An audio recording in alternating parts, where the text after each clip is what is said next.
हा. नवबुद्धाय जय भीम.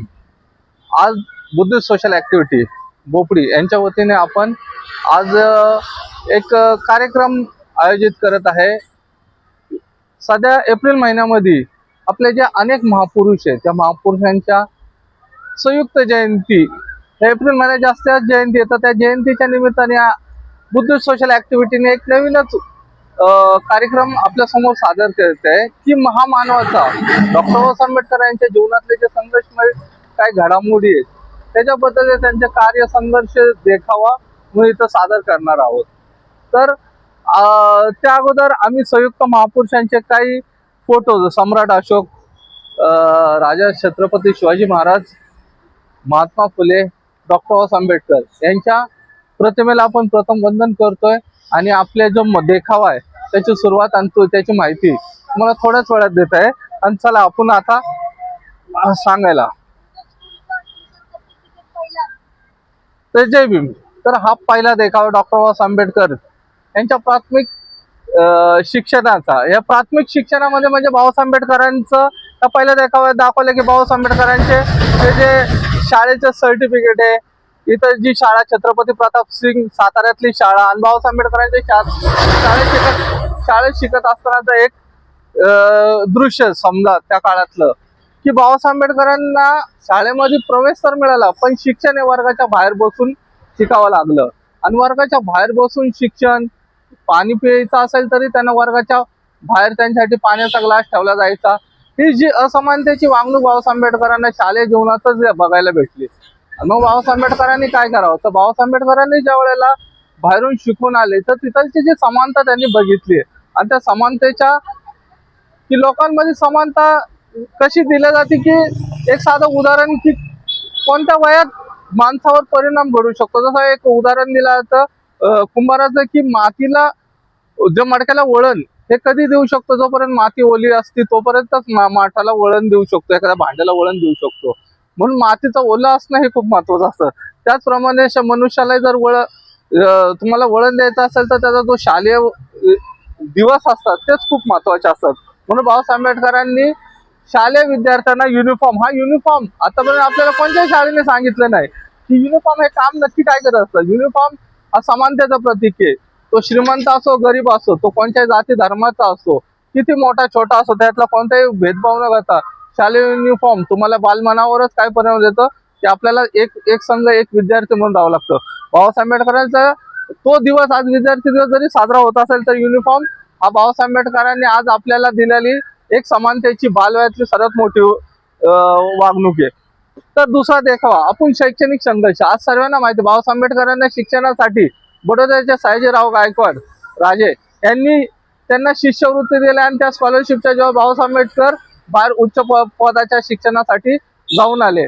पण कोणाला माहिती आहे का बाबासाहेब आंबेडकरांनी हे शिक्षण घेण्यासाठी जर जे पैसे घेतले ते त्यांना देण्यासाठी ते परत करण्यासाठी बाबासाहेब आंबेडकरांनी एक करार केला होता की तुमच्या इथं आल्यानंतर आम्ही ते जे पैसे जोपर्यंत माझे फेडले जाणार नाही तोपर्यंत तुमच्या इथं मी काम करेल. आणि बाबासाहेब आंबेडकरांनी हेच केलं. बाबासाहेब आंबेडकरांनी तिथं आल्यानंतर सचिव पदाचा कार्यभार सांभाळला. पण तिथलचे जे स्थानिक सोबतचे कामगार होते त्या लोकांनी त्यांना बाबासाहेब आंबेडकर समानतेची वागणूक नाही दिली. त्यांचाही तिथं भरपूर प्रमाणात उपास झाला. पण बाबासाहेब आंबेडकरांना जो संघर्ष सोसावा लागला त्या संघर्षामध्ये बाबासाहेब आंबेडकरांनी एक गोष्ट की मला शिक्षणासाठी जी अडचण होती आणि ती अडचणीसाठी मला जे पैसे घ्यावे लागले जर मला हा संघर्ष भोगावा लागला तर बाबासाहेब आंबेडकरांनी त्याच पिढीला जगातल्या सर्व समाजाला फक्त बाबासाहेब आंबेडकर थोड्या जवळ घेऊन सांगा की बाबासाहेब आंबेडकरांनी आज सर्वांना स्कॉलरशिप, सरकार मान्य स्कॉलरशिप भेटते की ज्याच्यामुळे आज आपल्याला बाहेर देशामध्ये फक्त शिष्यवृत्ती शिक्षणासाठी नाही तर तुम्हाला एखादं काहीतरी संशोधन करायचं असेल किंवा तुम्हाला एखाद्या खेळाचं पण शिक्षण घ्यायचं असेल यासाठी बाबासाहेब आंबेडकरांनी शिष्यवृत्ती मान्य केली. पुढचा देखावा कौटुंबिक संघर्ष. बाबासाहेब आंबेडकरांना 5 अपत्य झाले. 5 अपत्यापैकी बाबासाहेब आंबेडकरांचे 4 अपत्य हे वयाच्या 4 वर्षापर्यंत पूर्ण न होता त्याच्या पहिलेच दगावले गेले. त्यातले एकच अपत्य बाबासाहेब आंबेडकरांचे भैयासाहेब यशवंतराव हे जिवंत राहिले आणि 4 अपत्य बिन अवशेष. बाबासाहेब आंबेडकरांनी आता त्यानंतर काय केलं तर बाबासाहेब आंबेडकरांनी त्यानंतर की बाबासाहेब आजच्या पिढीला काय केलं की 5 रुपयाच्या केस पेपर मध्ये मोठ्यातला मोठा दवाखाना बाबासाहेब आंबेडकर की आज आपण सरकारी हॉस्पिटलमध्ये गेले 5-10 रुपयाच्या केस पेपरवर एवढं मोठं औषध की बाबासाहेब आंबेडकर त्यावेळेला औषध उपचार हे जर त्यांच्या मुलांना करता नाही आलं त्याच्या अभावी जर ते दगावले गेले म्हणून बाबासाहेब आंबेडकर आज 5 रुपयामध्ये ते 10 रुपयापर्यंत आज सरकारी औषध उपलब्ध होतं. पुढचा देखावा बाबासाहेब आंबेडकरांच्या पुढच्या देखाव्यामध्ये संघर्ष. आज बाबासाहेब आंबेडकरांना संघर्ष. आज आपल्याला पाणी जे पितो आपण तर हे पाणी आपण पितो बाबासाहेब जे निसर्गाची देणे जे सर्वांसाठी समान आहे अशी समान जी आहे जे सर्वांसाठी खुलं आहे की निसर्गाने दिलेलं पाणी हे पाणी पिण्यासाठी बाबासाहेब आंबेडकरांना संघर्ष करावा लागला. आणि या संघर्षाच्या देखोतून हे पाणी आज आम्ही चौदार तळ्यावरून आणलेलं पाणी आहे. आता ह्या पाण्यामध्ये कोणची भावनिक हे नसली तरी हे पाणी आम्ही की त्या पाण्यामध्ये बाबासाहेब आंबेडकरांच्या त्या मातीला स्पर्श आहे आणि त्या बाबासाहेब आंबेडकरांनी आपल्याला जे आज संघर्षातून मिळालंय की पाणी सुद्धा संघर्षातून घ्यावं लागतं ही खरंच शोकांतिक आहे. म्हणून आज हा तिसरा की बाबासाहेब आंबेडकरांच्या जीवनातला संघर्ष घडामोडीतले हे की बाबासाहेब आंबेडकर आपल्याला पाणी सुद्धा संघर्षातून मिळालेले. चौथा 5वा देखावा क्रूड रूढी परंपरे. बाबासाहेब आंबेडकर संविधानाच्या पहिले भारताला एक घटना होती त्या घटनेचा नाव मनुस्मृती. मनुस्मृती कोणाला माहित नसेल कदाचित पण मनुस्मृती ही एक अमानवीय अशी घटना होती ज्याच्यामध्ये स्त्रियांना भरपूर अधिकार काढून घेतले. तर महिलांचे तर एखाद्याने बोलला एखाद्या ग्रंथ धर्माचं वाचन केलं त्याची जीभ कापल्या जायची. एखाद्या म्हणजे ब्राह्मणाकडे पाहिले तर डोळे काढले जायचे. गीता वगैरे काच्या धर्माचं पठण केले का ऐकलं कान कापल्या जायचे. अशा भरपूर अमानवीय गोष्टी या मनुस्मृतीमध्ये बाबासाहेब आंबेडकरांनी हे वाचून आणि लोकांना पटून त्याचं 25 डिसेंबर 1927 माडे येथे त्याला जाळून टाकली. आणि बाबासाहेब आंबेडकर त्याच्या बदल्यामध्ये समानता आणि सर्वांना समान वागणूक देते असे भारताचे संविधान आपल्याला दिले ज्याच्यामधून आज प्रत्येकाला न्याय महिला असो सर्वांना न्याय आज भारतीय संविधानातून मिळतंय. पुढील देखावा धार्मिक विषमता विरुद्ध संघर्ष. बाबासाहेब आंबेडकरांनी ज्या मंदिरामध्ये उंदर मांजर कुत्र ज्या मंदिरामध्ये ज्यांना प्रवेश आहे तिथं साधा हाडा माणसाला जर प्रवेश नसेल तर अशा मंदिरात काय आपल्याला मंदिरात प्रवेश हा मिळालाच पाहिजे. यासाठी बाबासाहेब आंबेडकरांनी 2 मार्च 1930 रोजी काळाराम मंदिर प्रवेश केला. या मंदिरामध्ये प्रवेश करून बाबासाहेब आंबेडकरांनी हे दाखवून दिलं जिथं सर्व जाऊ शकतो हा आमचा हक्क आहे आणि तो आम्हाला मिळाला पाहिजे. बाबासाहेब आंबेडकरांना हे माहित होतं की मंदिरात झाल्याने आमचे प्रश्न सुटणार नाही पण जो सर्वांना अधिकार तो मिळाला पाहिजे. आणि बाबासाहेब आंबेडकर जेव्हा संविधान दिलं तर आज आपण फक्त एकच धर्माचं नाही बाबासाहेब आंबेडकर एका मंदिरासाठी जरी हे केलं असेल पण आज आपण सर्व धर्माचं आचरण करू शकतो. आज इथं आपण कुराण ठेवलंय बायबल ठेवलंय बुद्ध धम्म लिहिलंय. आज प्रत्येक धर्माचं आपण आचरण करू शकतो. ही मोठी गोष्ट आहे. आज आपल्याला कोणत्या धर्माचं आचरण स्वीकार वगैरे काही गोष्टी आपण करू शकतोय बाबासाहेब आंबेडकरांची देणे. 7वा देखावा प्रतिनिधित्व हक्कासाठी संघर्ष. पुणेकरात बाबासाहेब आंबेडकरांनी दुसरं राऊंड टेबल कॉन्फरन्स जी लंडन येथे झाले तिथं बाबासाहेब आंबेडकरांनी 4 हक्क मिळवून आणले होते इंग्रजांचे अटक लढून. त्यामधला पहिला होता स्वतंत्र मतदारसंघ, दुसरा होता दुहेरी मतदार देण्याचा अधिकार, तिसरा प्रौढ मताधिकार, पर्याप्त प्रतिनिधित्व. आता ह्यामध्ये जे 2 आहेत पहिले स्वतंत्र मताधिकार तो आणि दुहेरी मतदार हे गांधीजीच्या उपोषणातून गेले. त्यामुळे आपल्याला आज आपल्यामध्ये जे नेते होते जे नेते तयार होतात हे आज आहे ना आपला समाज न निवडता आज पक्ष ठरवतात पक्षातून आपल्याला नेतृत्व प्राप्त होतं. जर बाबासाहेब आंबेडकरांनी जे मिळवले हे 2 अधिकार असते तर आज समाजातून तयार झालेले नेतृत्व असतं सामाजिक प्रामाणिक नेतृत्व असतं. आणि तरी पण जे दुसरे प्रौढ मताधिकार जो मिळालेला आहे त्यातून आज प्रत्येकाला एक मताचा अधिकार मिळालेला आहे. आणि त्यातून बाबासाहेब आंबेडकरांनी ह्या ज्या न्याय निवड प्रक्रियेमध्ये आपल्याला सर्वात मोठं म्हणून मतदानाचा अधिकार हा आपल्याला सर्वांना सर्व भारतीयांना एक मताचा अधिकार मिळालेला आहे. त्यासाठी हे मतदान पेटी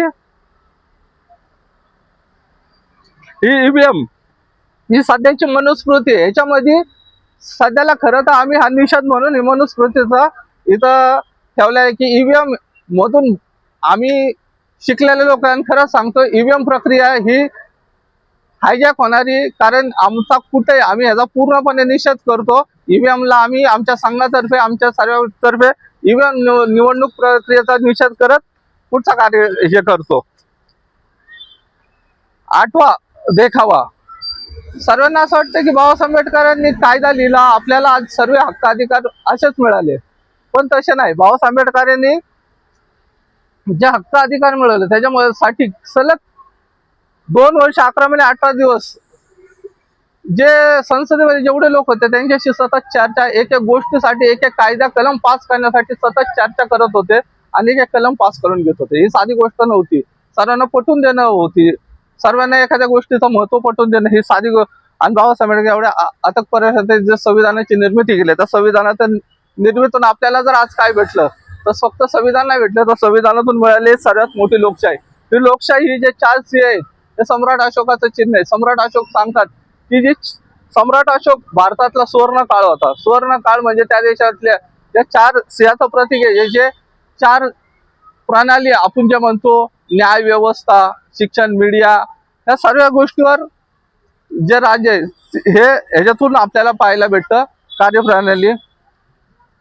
4था देखावा आज 9वा देखावा 9वा देखावामध्ये हिंदू कोड बिल 25 सप्टेंबर 1951 आज खूप जण मंत्री पदासाठी लाचारी स्वीकारतात सर्व, पण एक केंद्रीय कायदे मंत्री पदाचा राजीनामा देणारे बाबासाहेब एकमेव असेल की ज्यांनी महिलांना अधिकार मिळावा यासाठी केंद्रीय राज्यमंत्री पदाचा राजीनामा. नाही तर समाजात अनेक आहे की छोटे छोटे पद मिळवण्यासाठी कितीतरी लाचारी स्वीकारायला भेटतात, पण बाबासाहेब आंबेडकरांनी हिंदू कोड बिल आणि हिंदू कोड बिलातून अनेक महिलांना एवढे अधिकार दिले. फक्त महिलांनी येऊन वाचले या हिंदू कोड बिलातून त्यांना किती अधिकार प्राप्त झाले बघा. इथून मालमत्तेचे संपत्तीविषयक हिंदू कोड बिल मध्ये महिलांना पुरुषाच्या बरोबरीने कायदेशीर अधिकार प्राप्त झाले. त्यामध्ये पतीला पत्नीच्या संपत्तीमध्ये, वडिलांच्या मृत्यूनंतर भावाप्रमाणे संपत्तीमध्ये अधिकार, घटस्फोट घेण्याचा अधिकार, त्यांचे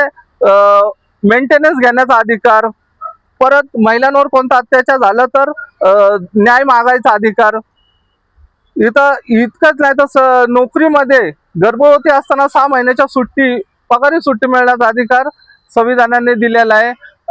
आणि हिंदू कोड बिलासाठी बाबासाहेब आंबेडकर एकमेव असे होते की आज महिलांनी ह्या गोष्टीचं खरंच ऋणी असावं आणि याचा अभ्यास नेहमी करावा. आणि शेवटचा देखावा 10वा. बाबासाहेब आंबेडकर जेव्हा सर्व गोष्टी पाहून जीवनातले सर्व संघर्ष अनुभवून घेतात आणि त्यानंतर त्यांना एक असं अनुभवायला भेटतं की आपल्या समाजाला नक्की शेवटपर्यंत काहीच नाही. मग बाबासाहेब आंबेडकरांना शेवटचा आणि भारतातला मूळ जो लुप्त पावलेला धम्म, तोच बाबासाहेब आंबेडकर योग्य मार्ग वाटतो की तो मनुष्याला विज्ञानाचा मार्ग आणि कल्याणाचा मार्ग म्हणून बाबासाहेब आंबेडकर शेवटचा मार्ग जो निवडला तो बाबासाहेब आंबेडकर समाजाला धम्म दिला आणि त्यामुळे समाजाचं कल्याणच होईल हे बाबासाहेबांना अपेक्षित होतं. आणि इथून बाबासाहेब आंबेडकरच्या जीवनातले आम्ही एक छोटासा प्रयत्न केला की बाबासाहेब आंबेडकरांनी जे जे संघर्ष केले आणि त्या संघर्षातून आपल्याला जे काही मिळालं त्याबद्दल आम्ही आज सर्व देखावे तुमच्या समोर मांडत आहे. तरी आमच्या या छोट्याशा जे काय आहे जे बनवलं त्याचं तुम्ही नीट विचार करावा आणि समाजामध्ये याचं चर्चा करावी. नमो बुद्धाय. जय भीम.